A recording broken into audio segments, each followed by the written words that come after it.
Hey everyone, welcome here to the session. Today, the session is going to be a little bit different from what we usually do. No slides, no formal presentations. It's going to be a real conversation between people who either were at Teams 26 or have been watching closely what happened since. 1 month ago, Mike Cannon Brooks stood on the stage and said, AI is now a commodity. The real differentiator is your organization's context. That's either very exciting news or a very uncomfortable one, depending on where your team or organization is at. And that's essentially what we're here to talk about today. Today, I'm joined by Eugenio from Atlassian, Patrick from Temple, and Flávia at our team here at Ecor. Each one of them brings a completely different vision, a completely different vantage point. One from the platform side, another one from the ecosystem side, and also the operational side. And that's exactly why I think this conversation is going to be pretty interesting. So let's start with a quick round of introductions. Ladies first, do you want to go first, Flavia? Sure, thank you, Vando. Hello, everyone. My name is Flávia Batista. Currently, I lead the AI Ops practice here at Ecor. I've been working here for the past 4 years, and based on the past Team 26 event, I'm really excited to discuss this topic with all of you. I'll hand over to Patrick. Thank you, Flavia. Cheers, everybody. I'm Patrick. I'm here from Tempo. I've been at Tempo for about 2.5 years, but in the ecosystem as like a customer and Jira administrator for about a decade before that. Um, One thing I note about this team event, this is my fourth team event counting between the US and Europe. And I'll say that this one had the best coffee so far, but it had the worst t-shirts. So this is the t-shirt from Team 24. Well, I was like, this one was so cool. So if anybody, actually, Eugenio, you're at Atlassian. If you want to just like spread the word about the t-shirts, the ones from 2024 in Vegas were great. Yeah, absolutely. Hey guys, nice to meet you all. Eugenio here. I'm the territory manager for Brazil with Atlassian.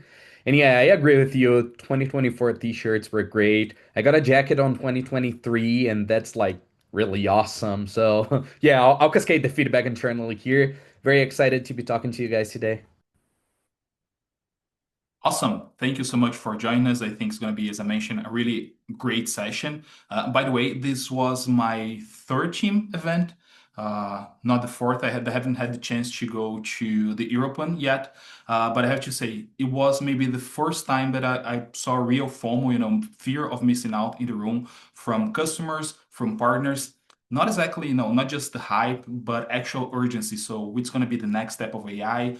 And that's one of the things we are here to talk about. So let's get into it.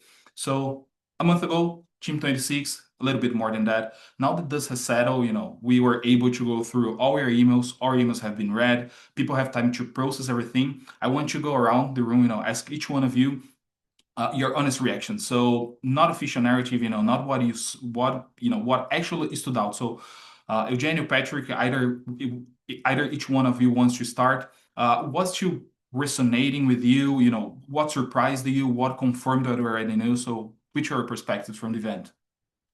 I think I can start sharing about context. I think that's the word we most heard during the event, and all the after follow-up discussions we had because I think sometimes the companies they think about AI being just an additional software as a service or things like that, and the speech about AI being a commodity and also the way that the context influences on how AI can empower the teams and can help you be more productive or be more agile with the information that you have. I think that's core on the discussions.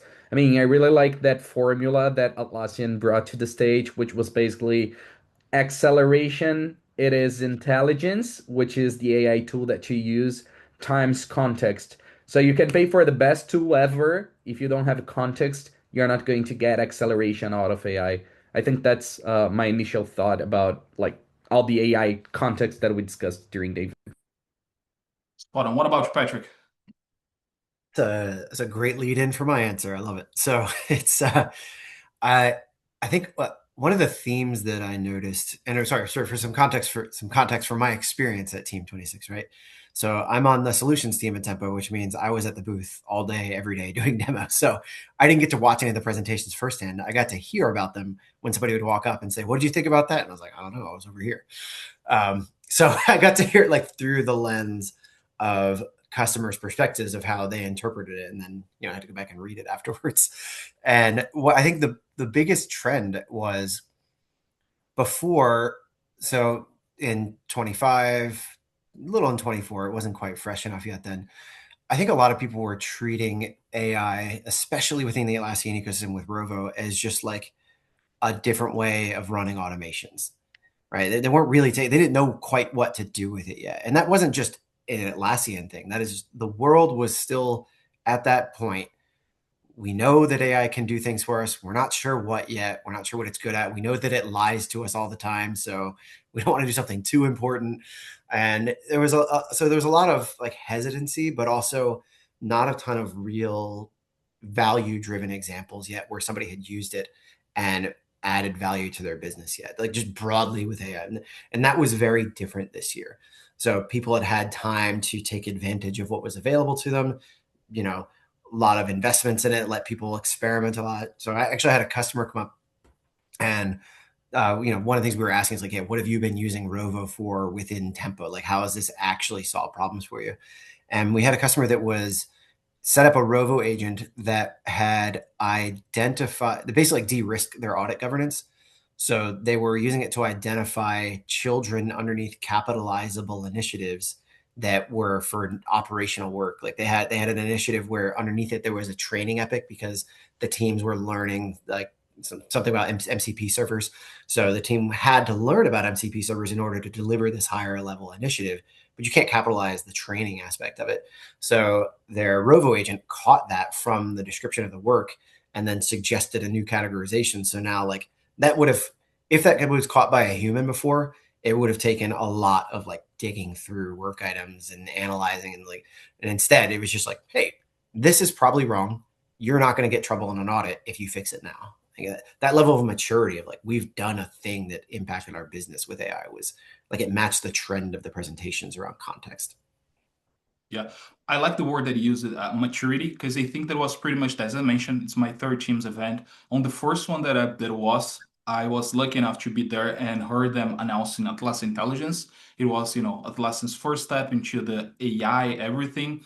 And I agree with what you said. I think it was pretty much, another issue, the automations, better automations. Of course, we had, the easy of search, for everyone that works on the Atlassian stack, everyone who had taken certifications, how big of a struggle is to get a JQL correct in the first time. So, by being able to ask, I want all the issues from this project created this date, it was, really good, but it was the first step. Last year, they announced Rovo, so, I think it was the next step, but not everyone was sure what Rovo was about. Not everyone was able to understand what Rovo was about. And honestly, I think not even the product itself, knew what exactly was it for.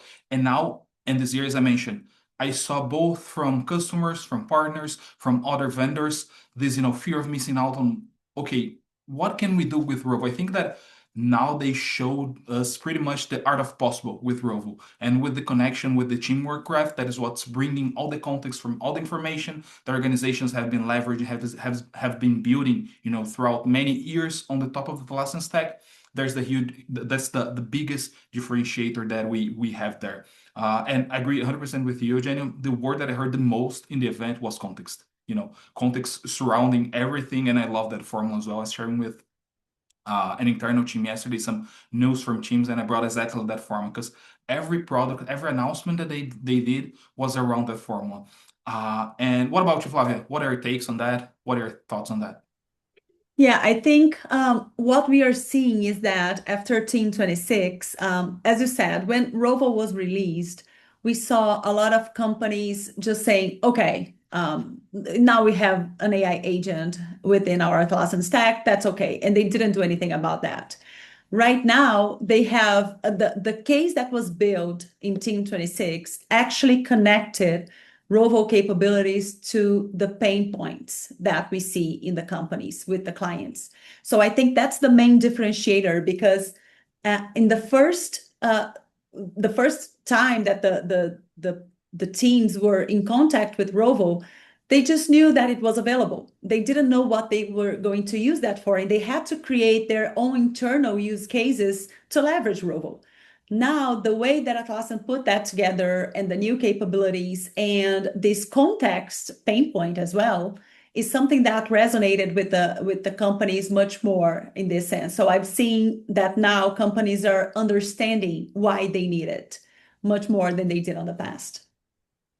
Yeah, and I think in line with the context definition, I think one other great announcement was about like teamwork graph, which is actually the graph where all the information is connected, and that's where is built over. So you have a ticket in Jira, then you connect a Confluence page to that, then some people comment on your Confluence page. Every action or every new thing that you start to tie together, they start to be part of your graph, and that's definitely something that contributes with your context and gives you more like powerful information for Rovo. Yeah. That's And the ability, the ability to connect other sources and have, the Rovo connector for other stuff, like you connect through Figma to your different code repositories, you're gonna have, let's say, this kind of neural network that it can get all the information that is related, from just one ticket.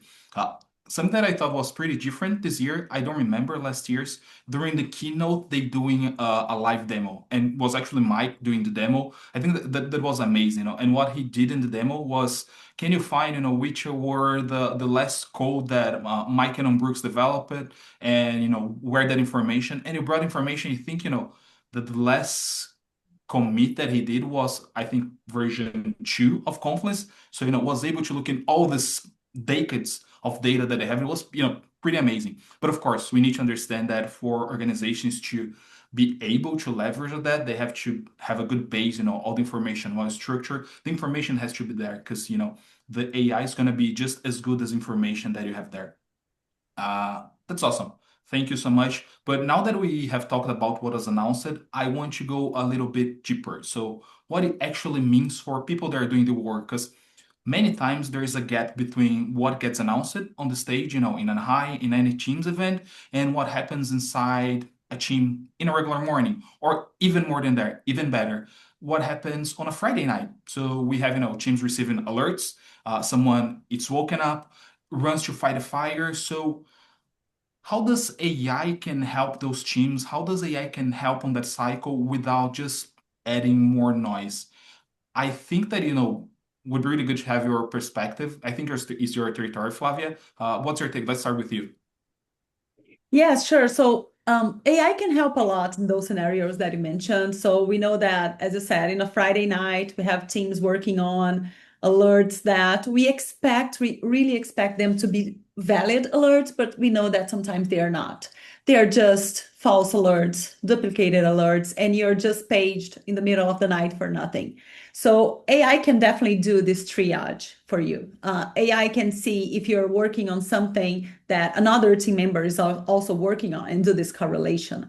So there are a lot of things that AI can do to help those teams to leverage what they're doing and reduce this noise and reduce the pagers that they have during the night and the amount of noise that they have to deal on a daily basis.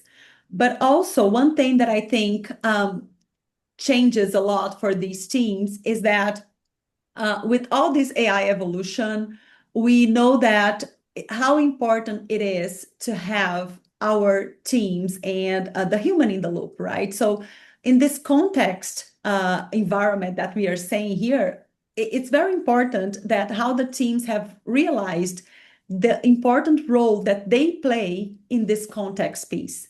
Because if I am the person working on an incident and I am able to resolve that incident, and I want that in the future AI is able to do that for me, I have to provide the proper documentation, the proper history of what happened, because those are the people that holds the knowledge.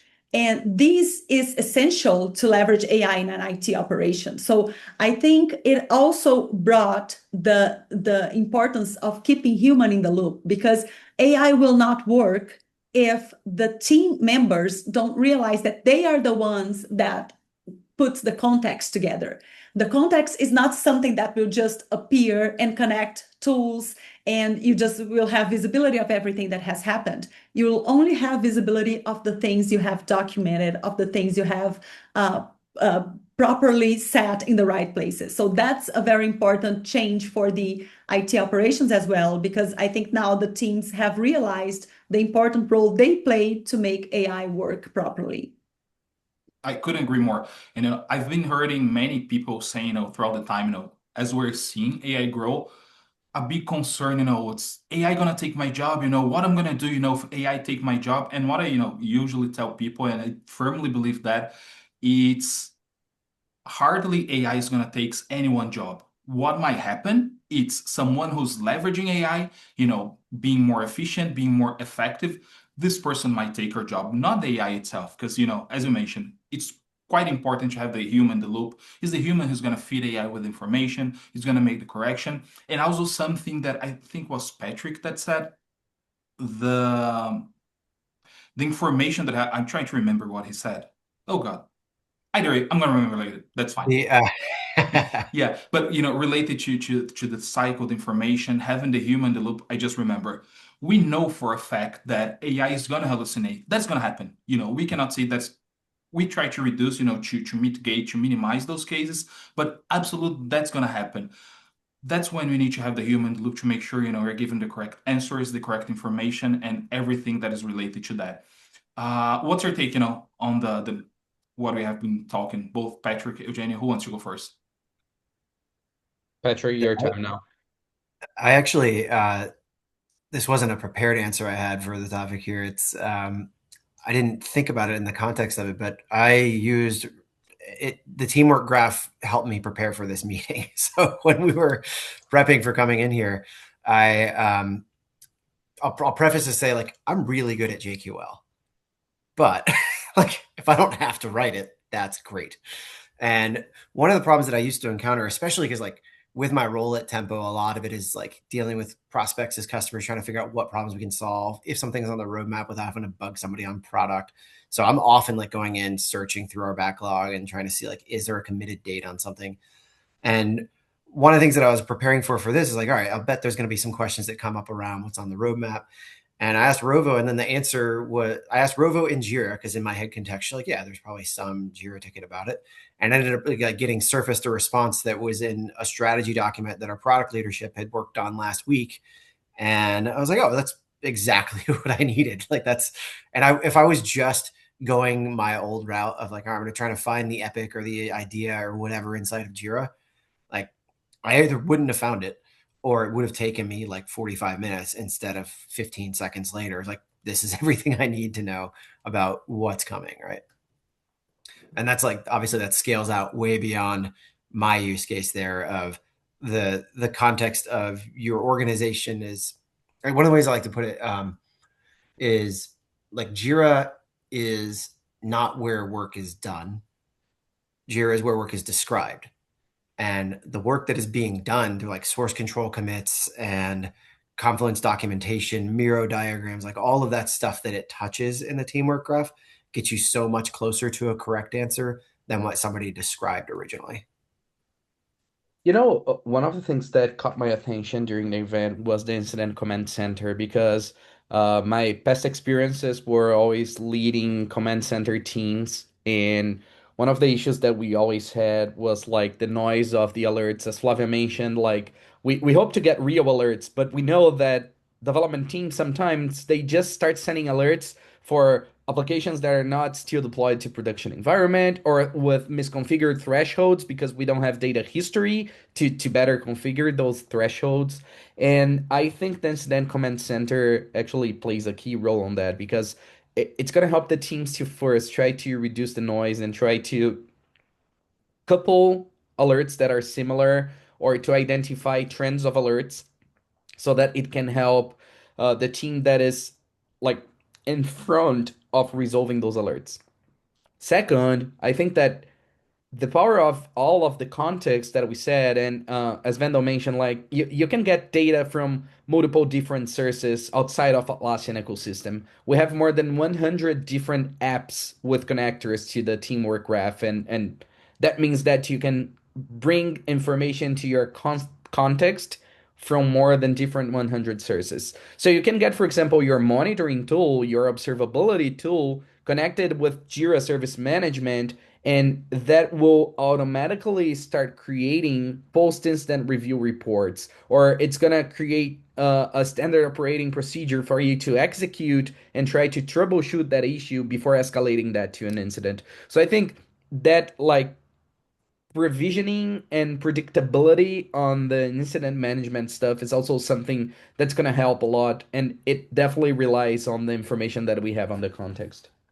Yeah, and to add to that, Eugenio, and I think that feature is very, very important because we know that in all this AI rush that the companies are right now, they we know that everybody wants to have AI enabled to help them in their operations, but we are also saying we need to have the context first. So you need to prepare your data. You need to make sure that whatever AI is consulting and trying to execute is properly documented. So we know that there's this pre-work that companies need to do before leveraging AI fully. But at the same time, we cannot expect companies to just wait and say, okay, let me run an extensive data project and make sure my environment is fully ready so then I can have the benefits of that. So we cannot say that that will be a real scenario because we know companies, they don't have the time to wait for everything to be perfect on the data and the context side to start using AI. And those incident management capabilities that were released, they are things that our clients can start leveraging right away. Because they, of course, it's good to have incident prevention and make sure that the data and the thresholds, that, as you mentioned, is correct to prevent incidents from happening. But they already have the noise. And those capabilities that were released, they are able, the clients are able to have results from that right away without waiting. Okay, let me first make sure that everything is correctly set. So I think that's one of the big differentiators of that feature because it's something that the clients can have a result in a short term rather than waiting for all the context to be in a perfect stage. Yeah, and I do believe that it's one of the biggest advantage of AI to help us with this first inertia, this first Yeah. movement to do a lot of things, as you mentioned, for to filter the instance, the alerts, to make sure the customers, don't have to have this perfect environment, everything set up, with let's say 20% of that effort, they can already get 80% of the value that the tool is offering. Another thing that I love about that, about those AI features, it's on the knowledge management side. Uh, my background is on the service desk. I started as a service desk agent, and many times, we got a bunch of tickets with the same subject. And, the standard will be, okay, we need to create a standard operation procedure to help the customer or a knowledge-based article. But as we were burdened in a huge volume of tickets, we didn't have time to start. We didn't know exactly, okay, how am I going to start? Which template should I start? What should I do?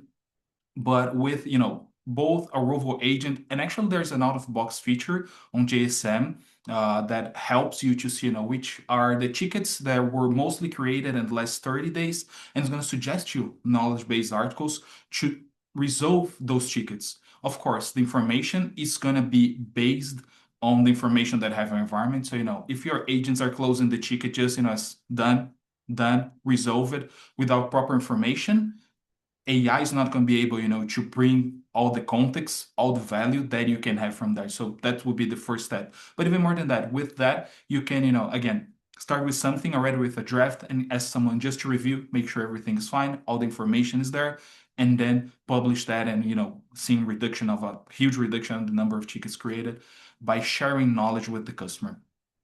Before we move to the next section, I saw there is a question on the Q&A section. Even though Eugenio already answered that through chat, I'd like to bring here to share with everyone. So someone asked, what does AI native looks like for a mid-sized IT team with no dedicated AI budget? I'm going to start with Eugenio, but I want to get also Patrick's and Flávia perspective on that.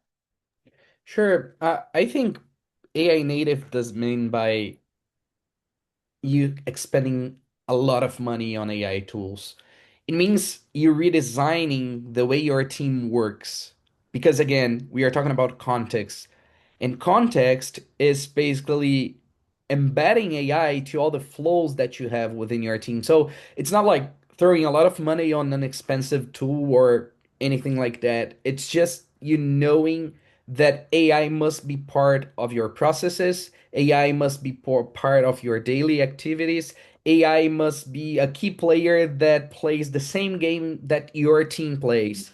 So the shift is from like we sometimes use AI to our processes are AI assisted at every stage. So again, it's not like regular usage on a let's say daily basis for basic routines, but it's also having AI implemented and part of the process end to end. Yeah, I agree that before passing over either to Patrick or Flávia, I agree with that, and some of the features that we also saw in Teams, for example, that now you can assign work to Rovo agents. So, it's not anything, it's not more, like engaging with a Rovo agent through an automation or through the chat. We have to start thinking on how we are designing the workflows, not necessarily just the Jira workflows, but the way the teams are working, where does the flow of work, the flow of value goes through, and then for those uh, low effort, high repetition actions, we can ask an agent to do that, throughout directly in the workflow or assigning the work to them. Uh, Now, Patrick or Flavia? I think, Flavia, you mind if I'll give a quick answer to this because I think the next question that's in the Q&A, I think you're probably the best answer, and I think it's a good transition there.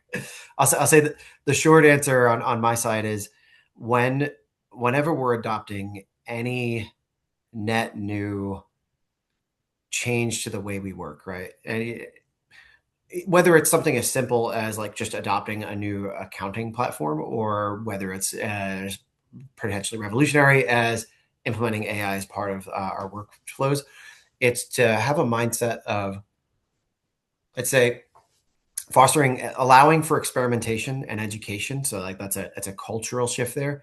And if there's already a culture embedded of let people try new things, lean on that, and then establish, internal thought leaders who is really adding value, right? And then sharing examples of, I saved myself 15 hours a week of repetitive tasks. Here's how you can do that too. And usually the way that catalyzes, if you don't have somebody that you would tap to be a change agent, because one of the things to look for is like who's been a change agent before within the organization, tap their shoulder and be like, I bet you're doing stuff with this. Tell me about it. Tell everybody else about it. Let's make a Slack channel where you can share your success stories here. And then the flip side of that is, all right, did it actually add value for other people? Having some way of tracking, did our usage of AI, did the cost of that actually apply to customer driven initiatives or value based initiatives, right? Like, so the story, like right before team, I can't remember if it was the same week or the week before, but Uber had announced that they'd spent like their entire 2026 AI budget already, like $3.4 billion. And they said they didn't know where it went, right? Because they leaned in really hard on like token maxing and like let everybody do it. But the learning from that is when you don't have a dedicated budget for it, just be aware when you're presenting it, like we need a way to track this. Like that was one of the things. Now, sales hat on, like that's one of the things that our product team was working on as part of that, right? Tracking AI spend toward initiatives along with the human labor. Like, are we actually getting a return on this work? But just even without that level of maturity on it, just knowing, having some way to say, like, we need advocates that are showing I've actually added value and made my life easier and provided more value for customers, stakeholders, et cetera, and then share those successes internally. Vando, if you don't mind, there's another question on the Q&A that I think it's good for us to answer live. So the question is, for companies already on Atlassian Cloud and JSM, how does AI Ops fit into what they already have? And it's important to say that the AI Ops is built into JSM Cloud for premium and enterprise. So it means it's not a separate product. It's not an add-on. If a customer is on premium or enterprise, you guys can use that already because you have access to the AI Ops capability. And when we say about what AI Ops can do for you, AI Ops actually sits like as an intelligence layer on the top of the incidents and alert management flows because they have the capability of grouping alerts, providing incident summaries, try to cluster similar incidents, have AI generated post-incident reviews and also bring related resources for the team to be able to provide more accurate analysis during an incident investigation.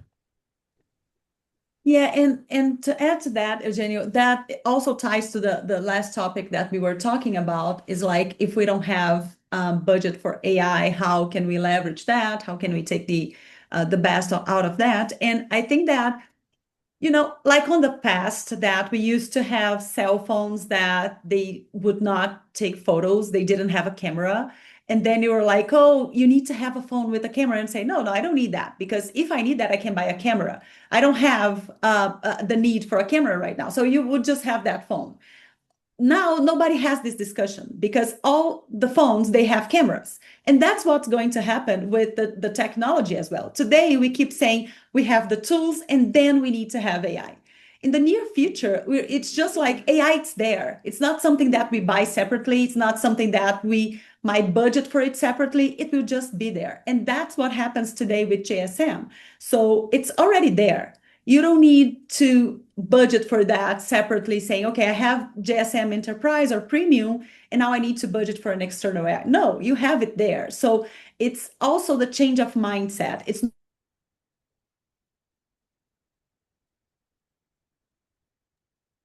Did Flavia froze? Yeah, I think we lost Flavia. Okay, Yeah, I think we lost her. we I lost think her. That's fine. oh, one other She should be question. back soon. Go ahead, Eugenio. Sorry. We got one other question on the chat that I Yeah. think it's a very important one for us to answer, which is what does good enough context look like? When is an organization actually ready to get value from Rovo? So I don't know, Patrick, Vando, do you guys would like to share your thoughts on that before I share mine? Do you want to start, Patrick? I can go after. No, you go first. You haven't answered any questions yet.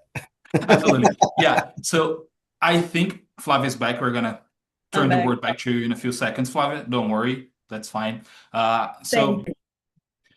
I think, I'm a pretty anxious person and I'm little, let's say, a little bit of perfectionist. So I don't think the organization, no one actually, should be like that. So the right moment, the good enough, it's now, start from where you are, start, with data that you have. And as Flavia mentioned, leverage AI, leverage Rovo, all the AI tools that you have that you can use to help you with the data that you have. So start, seeing the results that you're getting, with the existing knowledge base.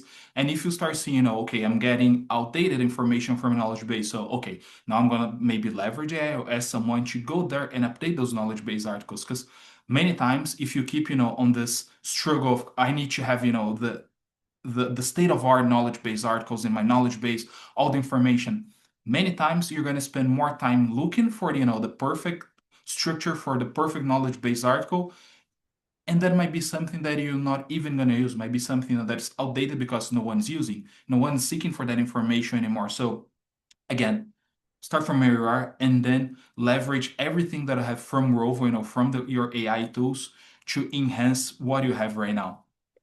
Yep, and I think there is one key part on that, Vando, which is not necessarily high quantity of information is good quality information, right? Sometimes you can have like 1,000 pages in Confluence that would not give you the context that only 5 pages with good information on that would give you. So I would say I like to think of that in five different dimensions. The first one is about knowledge base. So you must have your core processes documented in Confluence, for example, or any other source, Google Drive or whatever that you connect to your context on the teamwork graph. But the processes must be documented even if they are incompleted. So let's say they can be text-based, they can have just short descriptions, but they must be there. Second one that I like to think about is like Jira usage. As much as a team can use Jira, they are generating context. Just by updating a task, just by correlating two Jira tickets or a ticket with a documentation, that's also contributing with the context. The third one is about content freshness. So keep your spaces updated. If you leave like old data in there, AI is probably going to return you old data because that's what you have. So it's important for you to keep it fresh and for you to keep it updated. And the most important one that I think is about structure. So make sure that you have a good structure of content, no matter if it's in Jira, no matter if it's in Google Drive, no matter if it's in Confluence, but you have to have your content well structured. So that way, all of the questions or all of the interactions that you have with AI can be gathered out of that. Awesome. I'm not sure if you heard the question, Flávia, or if we lost you during the question, but I'm going to repeat, to get our perspective, because I think, adds a lot of value. So the question on what does good enough context looks like? When is an organization actually ready to get value from Rovo? Yeah, and that I think that ties to what we said a couple of questions ago. Of course, that the good context is crucial to have a good AI implementation, but we should not wait for perfection to leverage AI. So we need to work side by side in upgrading our context and ensuring that we have the proper information in our teamwork graph, for example, but also we need to start right now. Otherwise, because the technology is changing so much, if we wait to have the good enough, the perfect scenario, we might run the risk of never being ready to leverage AI. So we need to start with what we have, but also keep leveraging our context to ensure that we have the proper, not only information, but the governance on top of that information. Awesome. We just got another question on the chat. So the question is, for enterprise clients with complex and fragmented data stacks, leveraging MCP can significantly accelerate Atlassian's Rovo time to value. What are the best practices you recommend when designing those context connections to minimize hallucinations and ensure Rovo agents are accessing the most accurate and refined data? Who wants to take that one? I'll give it a stab first, Sure. but then Flavia, I think I'm gonna lean on you here as well because you've got a lot of expertise here. So I'll correlate it back to the previous question. It trends well here. One of the first steps that we see the most successful customers taking, and so within Tempo internally, the teams that were most successful at it was by initially not trying to do everything. Like, don't try to boil the ocean.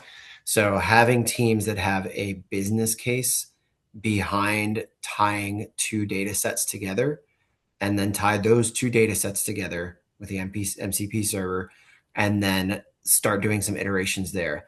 And if another team has two other data sets to tie together, let them do that separately at first. There's important governance here and controls that need to be put in place later on. But if you start too early with the controls, you put a lot of risk on the learning and the value extraction. So I recommend defining why we want to tie things together, like what's the outcome we're going to produce, filter the data set on that to start with, and then grow it from there. Yeah, absolutely. And to add to that, Patrick, I would also say that one of the best practices is also to add the governance piece to our AI operation, because we know that today people they tend to think that adding more tools will solve their problem. So sometimes when we look at their stack, they just have uh, 10 plus tools or 20 plus tools. And it's like they keep adding tools to solve problems. And then when we try and build a context around that, we see we don't need those tools. We could optimize that. So we need to have this governance of, instead of trying to build a design of this context on top of everything you have, try first asking yourself, do I need all of those things? Can I optimize my operation somehow? Is there a way to streamline this operation when it comes to tooling, when it comes to processes? Sometimes we have a lot of process that we don't even need. So review that as well. Are you following the best practice in the market for the methodologies you have? For example, if you're talking about an IT operation, are we following ITIL? Are we aligned to that? So there's a lot of things that we need to also keep in mind when it comes to governance before we jump in on designing a context on top of we already have, because sometimes what we already have should be reviewed as well. So I would also add this layer that sometimes get overlooked by the technical team because it comes to processes and governance and trying to discuss non-technical aspects of the whole operation. But I think that's a very important layer for us to consider before designing how the context will look like. And Yeah. just Go ahead, remembering Eugenio. something that I said like on my initial speech. Always remember the acceleration formula. It is intelligence, which is the tools that Flavia mentioned, times the context. So if your context grade is like 10 out of 100 and you get like 20 different tools, you're going to have, let's say, 200. Now, if your context grade is like 100, you just need a single tool. That's going to give you more power than having 20 different ones. Yeah, I agree that a lot. And I like the question, especially talking about enterprise customers, because throughout, the role life cycle, let's call it this way, I heard a lot of customers, Patrick might have heard that also asking, okay, what are the governance? Where is the governance? Where we can have the data, where we can keep track of everything. And one other announcement that we had this team, it's many governance features related to AI and Rovo. For example, you're gonna have the visibility of all your agents in a single pane of glass, all the information on all the agents that are created. Uh, Ability to filter the data that is gonna be shared, in the chat. So we're going to have the ability to redact PII data or HIPAA information or personal information. Those are the things, that we heard a lot from customers saying, okay, I like that. It's going to add value to my team, but I need to make sure, that those boundaries, they're not going to be transpassed. So, I love that a lot. And something that I just thought of, I said in the beginning, this year Atlassian, made us. I felt like it was kind of similar to a Steve Jobs presentation, where, because every time that Steve Jobs announced anything, he would make people with the fear of missing out, fear of missing that. I left, teams with exactly that same feeling, and I'm glad, that was not just myself. And as I mentioned, I saw other customers, other partners, with that, same fear of missing the newest feature. But I just thought of, if customers that are already on cloud are missing that, how are the customers that show on data center thinking about that? How are they feeling? Have you heard anything, Patrick, from existing customers that are still on premises, data center? What's your take on that? Yeah. And it depends. The feeling is probably the same, but the decisions to be made are different based on the reason they're on data center. So what I mean by that is if they are on data center for strict compliance reasons, then they may be like, yep, I wish we had that, but I can't use AI anyway. Right. And it's one of those things where it can be tough in that regard. Or what might be coming is those are the customers that if they're big enough, they're looking at isolated cloud options so that they have the ability to access it with some of the security constraints that they have around maintaining DC. I'll say that I think the biggest driver of the FOMO in both regards, whether somebody has access to it but they're not using it because they're busy doing their day job, they don't have time to dedicate to it, they haven't been given the enablement or the budget, or if it's because there's a technology restriction, like if they're on DC. I think it still comes back to the overall maturity of what AI can do in the real world now. People have had time to solve problems with it, not just to poke it and see what it does and see what it says back. Actually, I think my first Atlassian event was in November of 23. It was it was in Amsterdam. I can't remember what the event was called. And AI was a hot topic then, but much less mature now. And one of the guys I was talking to was like, you know what? If you talk to an AI, you say something to it, it'll say something back. And it's like that's really about all we were getting out of it at the time. So that led to like you're mentioning like the lack of FOMO before. It's because we didn't really know what it could do yet.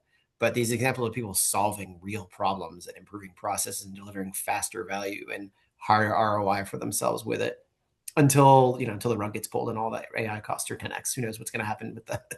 But it's like the fact that it's actually providing something and people have been able to tell stories around it is what's generated all the FOMO. It's like it's doing something now. Yeah, I agree. And I do believe that one of the key points is the ROI, the return of what you're investing. Because as you mentioned, Uber spent, $3 billion on AI, just the first quarter.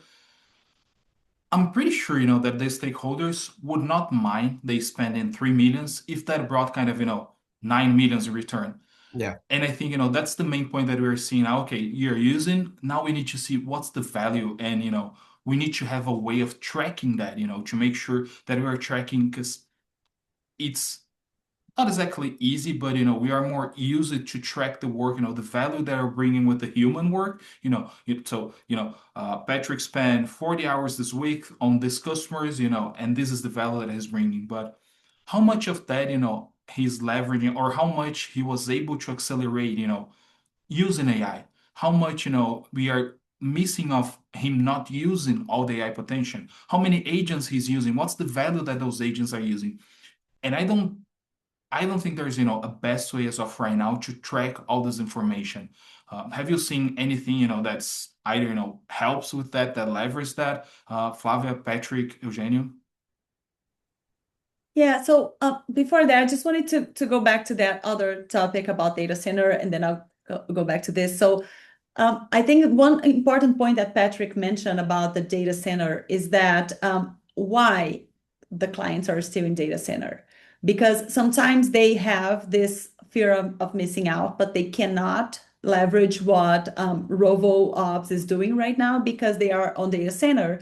But why are they still in data center? Because once we get to the bottom of that, it's also important to show the clients that Atlassian is also evolving on that aspect, because if they have security concerns, if they have data privacy concerns, there are a lot of new features in Atlassian. For example, the governance cloud that was released, I think last year or 2 years ago, that helps organizations that were concerned about moving to cloud because of the privacy of their data. So maybe they're missing out on something because they think there's no other option because of all the restrictions they have. But once we get to the bottom of that and understand why they cannot move away from data center, maybe we also can show them that Atlassian can help them move away from data center. So that's one thing that I think it's pre the AI implementation with the Atlassian stack, that helping the clients understand and move from that challenge is also something that we can help on the Atlassian side. But also, the other point that you mentioned, Vando, I think that companies right now, they are trying to move away from that. We are investing and now we need the results of that. And they get stuck on, okay, but I didn't measure before what was happening. How do I know the ROI that I have now? So that all comes back, and I think I'm gonna get tired of saying that, but I won't. It's governance. We need to have the picture that we are right now, so we can see the return of the investment, so we can see how AI has helped the team. Because just throwing all the new features there will just give us no visibility of how we have improved that scenario. I don't know, Patrick or Jenny, if you have. I agree 100%. And the governance is, you mentioned earlier, people sometimes will try to just get a tool to do the thing, but that's people, that's processes. That goes back to the human in the loop aspect, right? It's the judgment call on what is an acceptable usage rate in order to get an ROI. Now, the tooling is part of that, right? Like the tooling to know how much are we spending on this and what initiatives is it contributing to. That kind of comes into like what the what's next topic, right? Part of the feedback that we'd heard was around the tracking of that governance.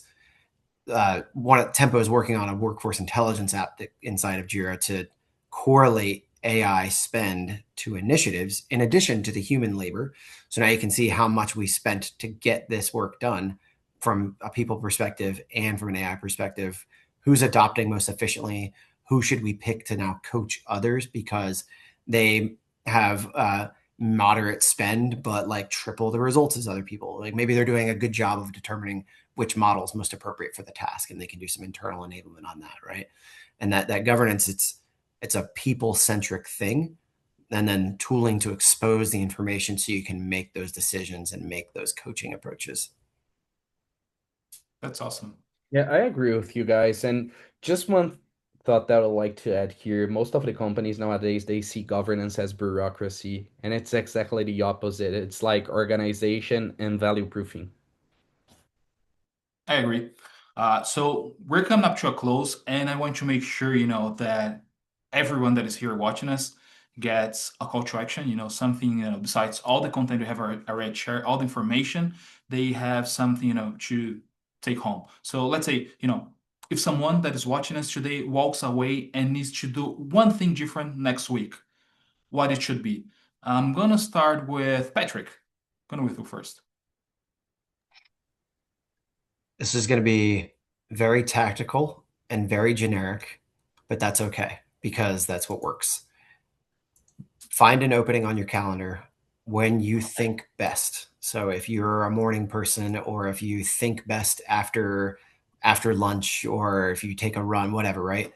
Find a day next week where your brain is most optimal, and think about this deeply. Walk away, do it, like take a walk, get away from distractions, but dedicate time to ruminating on anything you've heard here today, and from the announcements and in general. Like, don't listen to a podcast. Like, don't take new inputs. Block time out to ruminate on how any of this is applicable to you. And if the blocker is like internal conversations, like the AI budget example, like think about, how can I sell this to my boss? Or how can I find that early adopter champion to go nerd out on this and tell everybody how much better their life is, right? Do you mind if I go first, Flavia? Yeah, go ahead. Okay. You started, you close it, right? Yeah. My invitation would be encouraging everyone to go to teamworkref.com and watching your own context. So go to teamworkref.com, explore your context graph, and out of there, you're going to be able to get some insights to say, whoa, this context looks amazing. I have a lot of information. I have different sources of information plugged it in. But I would say you're gonna find room for improvement. I would say that you're gonna see, wait, this Jira ticket could be linked to a Figma design board, for example, or it could be linked to a Google Drive spreadsheet or whatever. So I definitely encourage you guys to go to teamworkref.com, log in with your Atlassian account. You're going to be able to navigate between the sites or the instances that you have access to and explore your context. Try to get insights out of that, because out of that, you're probably going to be able to create an action plan. You're going to be able to discuss that with your entire organization. Love it. Great. Yeah. And for me to answer, Vando, do you allow me to break the rules, and instead of saying one, can I say two? It's Just this just time. Just this time. thank you. Thank you so much. So basically, it's not like the next action, but it would be like the next advice that I would give for the teams, because what both Patrick and Eugenio said, it's like crucial actions that we need to take. I would just give some advices to go and follow that. The first one is, I'm going to say it again, look at the governance. You said, Vendo, that people leaving Team 26, they were like, oh, that's very good, but I'm concerned about that would affect my security matters, my regulatories, things like that. And I'm so glad that they asked that, because a lot of people, they don't ask that. They just throw AI out there. And then when it comes an audit in the future, they're just like, oh, I didn't know I couldn't use that. So it's good. Look at the governance to avoid security issues on the future, to avoid loss of context as well. So make sure that you have this coordination layer on the stack that you have, on the processes that you have. So that's the first advice. And the second one is start small. You don't need to transform your whole operation tomorrow or next month. If you have one thing that's bothering your operation, if you just get annoyed by the false alerts that you have, start there. if your biggest problem is the number of calls you receive during the middle of the night, start there. So you don't need to transform everything. Start small, map what bothers you the most right now, and start from there. You're going to see that starting from your pain point, then all the doors are going to be opened for you to see the next steps. That's awesome. Even though you took two, Flávia, I'm gonna take one more. The one that I was going to take, actually, no, the recommendation I was going to give was pretty much like your second one. Start small, start from where you are, and then start going to see value. But I think the key word here is value. Look at what value you're bringing to the organization by leveraging AI, which process, you're making it run faster, or, where you're saving time. Value is the key word here, governance, value, and everything that we share. So with that in mind, before we wrap up, I want to take a second, to thank you, Eugenio, Patrick, and Flávia, for being here, sharing this information with us, join the session. I think I can say, that this is actually the type of conversation we want to have, this truth, honest, transparent conversation. And if I have to say one more thing for you to take today. See, I'm going to with two things as well, Flavia. I'm sorry, I took your yeah. But the companies that look back at this moment, in the organization, and this moment that we're living right now, should look at not just as pain points, but as a turning point. Not just for organizations, who are the ones with the biggest budget or who are the ones who have the biggest, the most tools. The companies that are going to be successful from my perspective is the ones that they're going to understood, soon enough, the sooner the better, that AI is going to change how the work's done, putting AI, among the work, making sure they're leveraging and not just connecting to a chatbot or that type of information. And as I mentioned, Team 26 gave us a lot to think about. And this conversation, I hope that gave you, at least a few things to act on. So again, if you want to keep those conversations going, feel free to connect, with any of us on LinkedIn, or if you want to drop more questions on the chat. Making sure again you're connecting with us. We're going to be sharing more information, or if you want to just can reach out to Ecor directly. So one more time, thanks everyone for being here. I see you in the next session. Thanks for having us. Thank you. Thank you, guys.